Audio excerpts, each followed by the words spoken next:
ముందుగా ఇక్కడికి విచ్చేసిన సీతారాములు సార్ అక్షరాలకి, సీతారాములు సార్ వేసిన మార్గాలకి, సీతారాములు సార్ పండించిన జ్ఞానానికి, సీతారాములు సార్ అందించిన విజ్ఞానానికి, ఇక్కడికి వచ్చేసిన ఆయన ఆశయ సారథులకి మనస్ఫూర్తిగా నా నమస్కారాలు.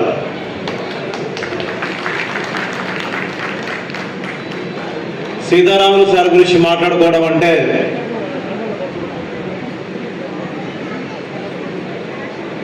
గాలి గురించి మాట్లాడుకోవడం, గుండె గురించి మాట్లాడుకోవడం, జీవితం గురించి మాట్లాడుకోవడం, భవిష్యత్తు గురించి మాట్లాడుకోవడం, భరోసా గురించి మాట్లాడుకోవడం, క్రమశిక్షణ గురించి మాట్లాడుకోవడం.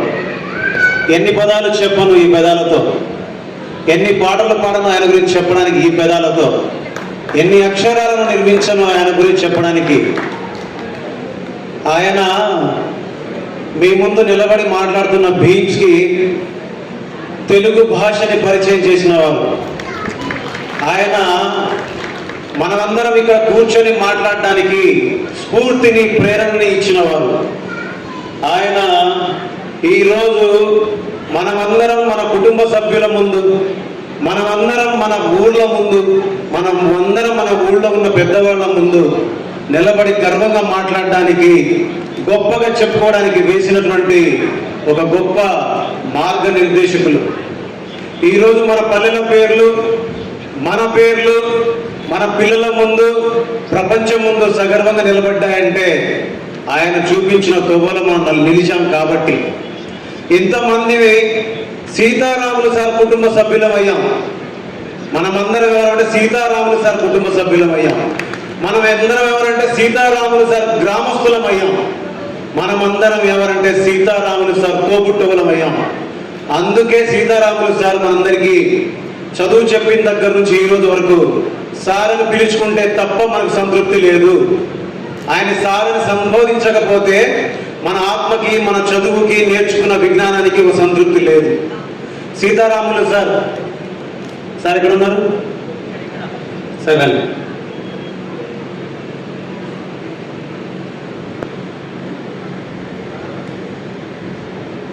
నేను ఈరోజు రావడానికి ఒక కారణం ఉంది. నన్ను సన్మానిస్తారనో, సత్కరిస్తారనో, లేదా 4 రూపాయలు ఇస్తారనో, లేదా నలుగురిలో నేను బాగా చెప్పుకోవచ్చునో నేను రాలేదు. నేను హాస్టల్లో ఉన్నప్పుడు దొంగతనంగా సినిమాకి వెళ్ళేవాడిని. వెళ్తే గోడ దూకి సినిమా థియేటర్కి వెళ్తే థియేటర్ దాకా వెళ్ళేవాళ్ళం, కానీ థియేటర్ లోపలికి వెళ్ళేవాడిని కాదు. ఏంట్రా ప్రతిసారి అంటే, ఆ గేట్ దగ్గర, ఆ సినిమా థియేటర్కి వాచ్మెన్ ఎలా ఉంటారో ఆ గేట్ దగ్గర పిల్లల తల్లిదండ్రులు లేకపోతే ఆ పిల్లల తల్లిదండ్రుల బాధ్యత తీసుకున్న మరో తండ్రి సీతారాములు సార్, మరో తల్లి సీతారాములు సార్. బాధ్యత తీసుకోవడమే కాదు, బాధ్యత నిర్వర్తించే మరో అన్న. అలాగే సీతారాములు సార్ ఆ గేట్ దగ్గర నిలబడి, నువ్వు వెళ్ళాల్సింది సినిమాలకి, హాల్లకు కాదు, నువ్వు వెళ్ళాల్సింది సినిమా థియేటర్లోకి కాదు, నువ్వు వెళ్ళాల్సింది నీ మీద బరువుని, బాధ్యతని, ప్రేమని వాళ్ళు సాధించలేని ఏదైతే ఉందో అది సాధించడానికి నువ్వు ముందుకెళ్లాల్సింది నీ తల్లిదండ్రుల కోసం, నీ భవిష్యత్తు కోసం. నువ్వు ఈరోజు వెనకబడిపోయి నాశనం అయిపోవద్దని చెప్పేసి, ముందుకు ఎలా వెళ్ళాలని చెప్పేసి భవిష్యత్తుకు మార్గం వేసినటువంటి అభినవ అంబేద్కర్ మా సీతారాములు సార్. ఖమ్మం జిల్లాలో చాలా మందికి తెలుసో లేదో, ఖమ్మం జిల్లాలో అంబేద్కర్ నివసిస్తున్నాడు. ఖమ్మం జిల్లాలో సోక్రటీస్ నివసిస్తున్నాడు. ఖమ్మం జిల్లాలో చార్లెస్ డార్విన్ నివసిస్తున్నాడు.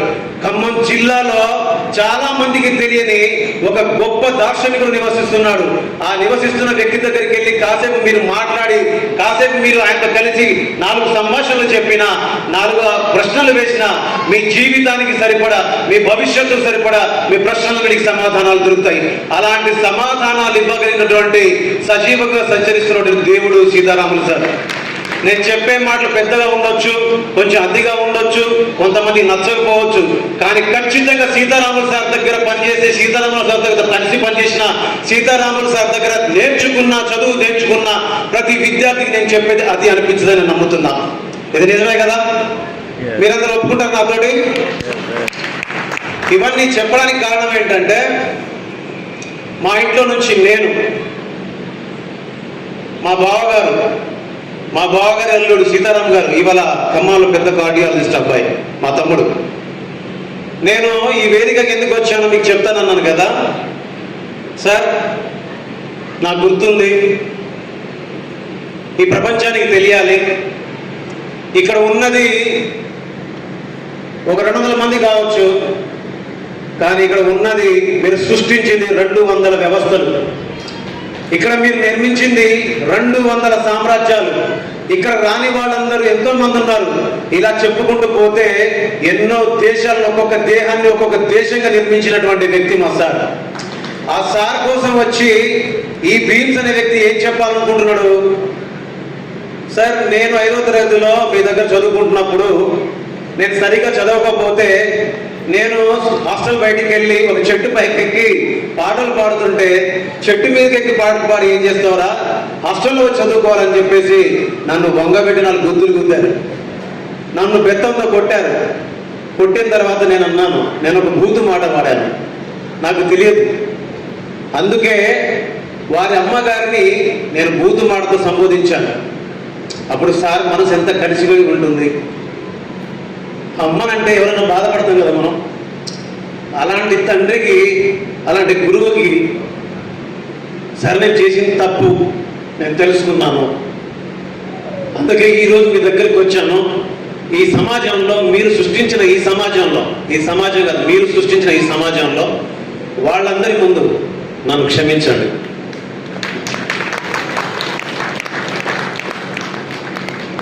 నన్ను క్షమించండి సార్, నన్ను మనస్ఫూర్తిగా క్షమించండి. అమ్మ, మీరు కూడా నన్ను క్షమించాలి. మీ తల్లిదండ్రులకు క్షమాపణ చెప్తున్నాను, నా తల్లిదండ్రులకు క్షమాపణ చెప్తున్నాను. మీరు నేర్పిన విద్య వల్ల, మీరు ఇచ్చిన బుద్ధి జ్ఞానం వల్ల తెలుగు సినిమా పరిశ్రమలో ఈరోజు నేను ఎక్కడున్నానో మీకు తెలుసు. నేను రాసిన పాటలు, నేను చేసిన పాటలు, నేను సృష్టించిన సంగీతం, నేను నిర్మించిన సామ్రాజ్యం అది నాది కాదు. ఈరోజు నా ఒంటి మీదకి ఒక సత్కారం రూపంలో ఒక శాలువ వచ్చింది, నా చేతికి అక్షర రూపంలో ఒక షీల్డ్ వచ్చింది, అది నాది కాదు. ఆ షీల్డ్ని, ఆ శాలువాని, ఆ సత్కారాన్ని ఇక్కడే నా గ్రామ ప్రజల మిత్రులు చాలా మంది చదువుకొని ఉద్యోగాలు సంపాదించి ఇక్కడే నివసిస్తున్న వాళ్ళు ఉన్నారు. మా రాంబాబు కావచ్చు, మా వీరన్న కావచ్చు, అలాగే చాలా మంది మిత్రులు, మా బావగారు వీరన్న గారు కావచ్చు, మా సీతారాం గారు కావచ్చు. ఆ శాలువని, ఆ సత్కారాన్ని మా బాల్యతండ గ్రామ ప్రజలందరి మీద సత్కారంలాగా నేను భావిస్తున్నాను. మా బాల్యతండ గ్రామానికి వచ్చినటువంటి బహుమతిగా నేను భావిస్తున్నాను. ఒక బాల్యతండలో భీమ్స్ ఒక్కడే కాదు, భీమ్స్ కూడా బాల్యతండలో ఒక భాగం నేను భావిస్తున్నాను. మా తండకి, మా తండ ప్రజలకి, మా తండ ఇచ్చినటువంటి విద్యకి మీరందరూ ఇచ్చినటువంటి గౌరవంగా నేను భావిస్తున్నాను. అంతే తప్ప నేను తీసుకుందామని రాలేదు, అది మా గ్రామానికి ఇవ్వాలని నేను వచ్చాను. ఇకపోతే మీరందరూ ఇక్కడికి వచ్చినందుకు ముందుగా మీ అందరికీ పాదాభివందనం. ఇక్కడ రాని వారు చాలా మంది ఉన్నారు, వాళ్ళందరికీ నా నమస్కారం. మనం ఎక్కడున్నా, మనం ఎలా ఉన్నా, మనం సార్ విద్యార్థులమే. మనం ఎక్కడున్నా, ఎలా ఉన్నా ఆయన నేర్పినటువంటి అక్షరాలమే. అలాంటి అక్షరాలని, అలాంటి జ్ఞానాన్ని, అలాంటి విద్యని ఇచ్చినటువంటి సార్కి ఇంతమంది సత్కరించుకుంటూ ఉంటే, ఇంతమంది ఆయన గురించి మాట్లాడుతూ ఉంటే, ఎంతో మంది చదువు చెప్పిన గురువులు, ఎంతో మంది చదువు నేర్పిన గురువులు, ప్రతి గురువుకి మేమందరం రుణపడిపోయి ఉన్నాం. మీరందరూ కలిసి నిర్మించినటువంటి సౌదాలమే తప్ప మేము మా అంతటా మేము నిర్మించుకున్న రాజ్యాలను కాదు మేము. అలా మా అందరికీ తెలుగు భాష అంటే తెలియని ఒక సాధారణ బంజారా పిల్లలకు చదువు నేర్పినటువంటి ప్రతి గురువుకి, మా అందరికీ బెల్ కొట్టి మమ్మల్ని స్కూల్లో ఆహ్వానించినటువంటి ప్రతి వాచ్మెన్కి, మా అందరికీ పుస్తకాలని, పెన్నుల్ని, మా అందరికీ బలపాలను ఇచ్చినటువంటి ప్రతి అటెండర్కి, మా అందరినీ ఈరోజు ప్రయోజకుల్ని చేసినటువంటి మీ అందరికీ మేము ఎప్పుడు రుణపడి ఉంటాం. ఈ సృష్టించిన సాధించిన విజయాలన్నీ మీవి. ఈ సాధించిన ఘన విజయాలన్నీ మీరిచ్చినవి. మేము ఇక్కడ నిలబడి మాట్లాడడానికి ఊతాన్ని, ధైర్యాన్ని, బలగాన్ని ఇచ్చింది మీరు. మీ వల్ల సృష్టించుకున్న రాజ్యంలో మీ ముందు మేము ఎప్పుడు మీ విద్యార్థులుగానే ఉంటాం. మీరు చెప్పిన, మీరు చేసిన, మీరు చూపించిన మార్గంలో నడిచిన విద్యార్థులుగానే ఉంటాం. సో సినిమాలలో నేను ఈ మధ్యకాలంలోనే మీ అందరికీ ఎక్కువ తెలుసు.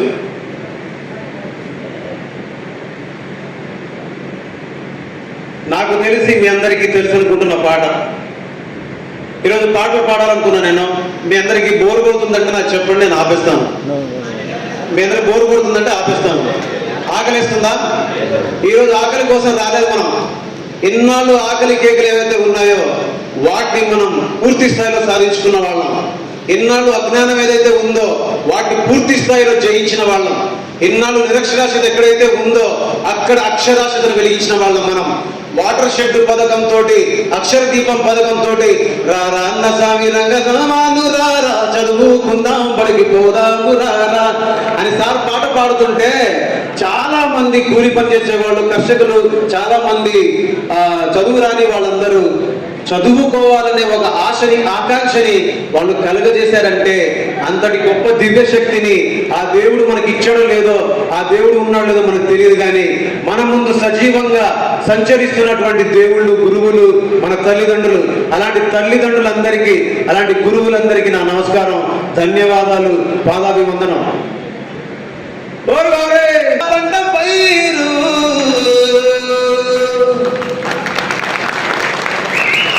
ఇలా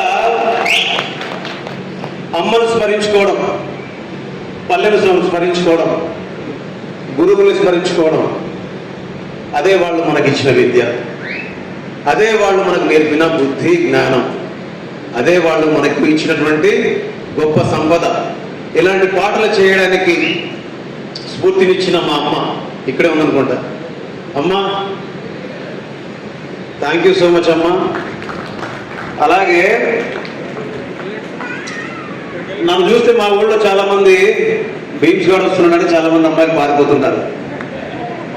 అంటే ఏ అమ్మాయి కనబడితే ఆ అమ్మాయి వైపు చూసి పాట పాడతారు అన్నమాట. సో పాట పాడడం మీనింగ్ ఏంటంటే ఒకరి మనసును గాయపరచాలని కాదు, నా మనసుకు సాంత్వన చేకూర్చుకోవాలని. ఒకరి మనసుకు ఇబ్బంది పెట్టాలని కాదు, నా చుట్టూ రేపు పెద్ద సిబ్బందిని పెట్టుకోవాలని. ఒక అమ్మాయిని చూస్తే నాకు కలిగిన ఇష్టం, ఒక ప్రకృతిని చూస్తే నాకు కలిగిన ప్రేరణ, ఒక ఊరును చూస్తే నాకు వచ్చిన ఆలోచన, ఒక భవిష్యత్తు పట్ల నేను నిర్మించుకున్నా, ఒక పునాదులు వేసుకున్నా. అలాగా చాలా యవ్వనాన్ని, చాలా బాల్యాన్ని, చాలా యవ్వనాన్ని, చాలా బాల్యాన్ని, చాలా చదువు నేను కోల్పోయా పాటల రూపంలో పోయి. సో అలా వెళ్తూ వెళ్తూ ఒక అమ్మాయిని చూసి నువ్వు నవ్వుకుంటూ, ఎవరికైనా తెలుసా తెలీదా? నువ్వుపోలేనే, ఇలాంటి ఒక చిలిపితనాన్ని. అలాగే నాకు తెలిసి ఇక మీలో చాలా మందికి నేను రాసిన మొదటి పాట ఎక్కువ గుర్తుండొచ్చు. 2001లో రైల్లో ప్రయాణం చేసుకుంటూ ఇటు కాలేజీ అటు చదువు రెండు కొనసాగించుకుంటూ నేను రాసిన మొదటి పాట, నేను రాసిన మొట్టమొదటి పాట ఇప్పటికీ ఎవర్ గ్రీన్ పాటల్లో ఒకటిగా ఉన్నా ఇది నేను మొదటిసారిగా వేసినటువంటి అడుగు. అక్కడి నుంచి దాని తర్వాత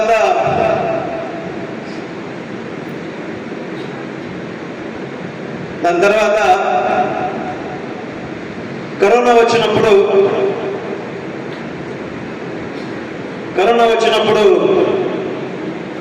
మనుషులందరూ చనిపోతుంటే, మనుషులందరూ చెల్లాచెదురైపోతుంటే, మానవ సమాజమే బిక్కుమంటూ బతికే స్థితిలో ఉన్నప్పుడు ఈ సమాజం నాకు పేరు ఇచ్చింది, కరెన్సీ పేపర్ ఇచ్చింది, న్యూస్లో నా పేపర్లో నా ఫోటో కూడా వేసింది, మీడియాలో నా వీడియోలు వేసింది, నన్ను సత్కరించుకుంది, సమర్థించుకుంది.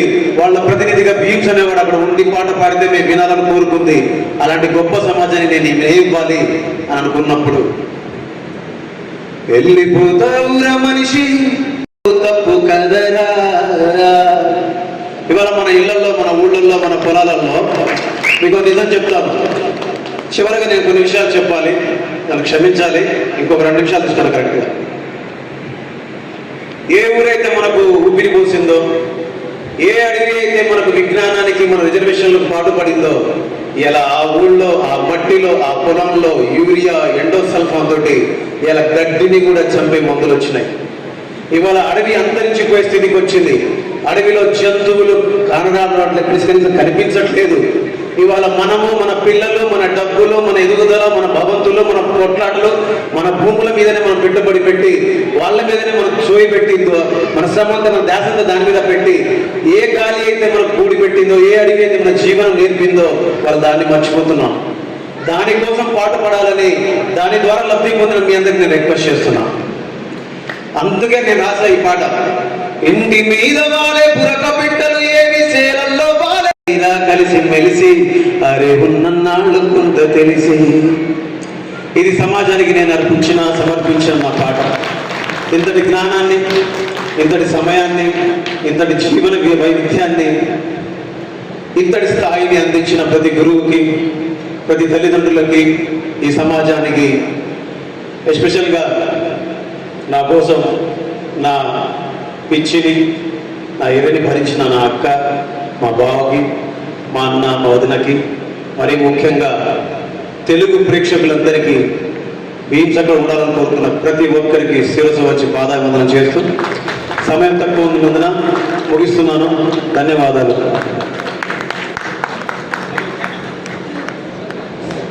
ధన్యవాదాలు భీమ్స్ గారు. తను ఎక్కడ ఆపాడో దానిని కొనసాగించవలసిన ఆలోచన, ఆచరణ మనకున్నది. ఐఏఎస్ విద్యాసాగర్ గారు 20 ఏళ్ల క్రితమే మనిషి ఒక్కడే విడిగా మనలేడు అనడంలో, ఈ ప్రకృతిలో, ఈ భూమండలం మీద మనిషి ఏమీ అధిపతి కాడు, భూమికి ఏమీ యజమాని కాడు, ఈ భూమండలం మీద సమస్త జీవరాశులకి సమానమైన హక్కు ఉంది అని వారు ఆ పుస్తకంలో, ఆ కవితా సంపుటిలో తెలియజేశారు. ఇవాళ భీమ్స్ కూడా మనిషి మనిషితో సామరస్యంతో, మనిషి ప్రకృతితోటి సామరస్యంతో జీవించాలని చెప్తున్నారు. Sir, no I request you to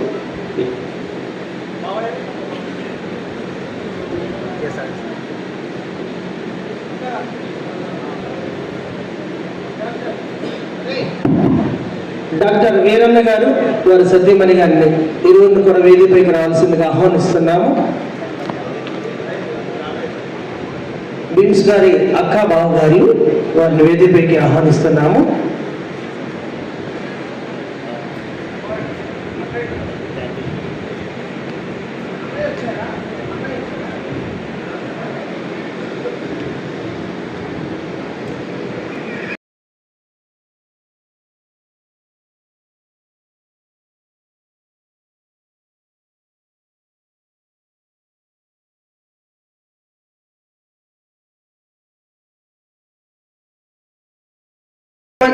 మంచోడు మంచోడు అంటే రాంబాబు, నువ్వు మంచం కిందికి దూరినవురా రాంబాబు.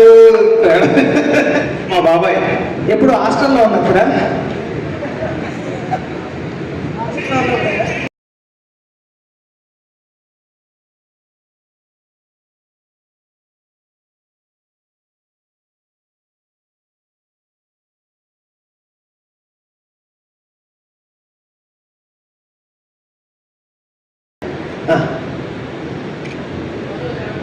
ఎందుకంటే ఒక పాట రాసిన తర్వాత దాదాపుగా 3 సార్లు వరుసగా ఇదే కళాక్షేత్రానికి భీమ్స్ భయ్య వచ్చాడు, జోనా మెమోరియల్ తరపున.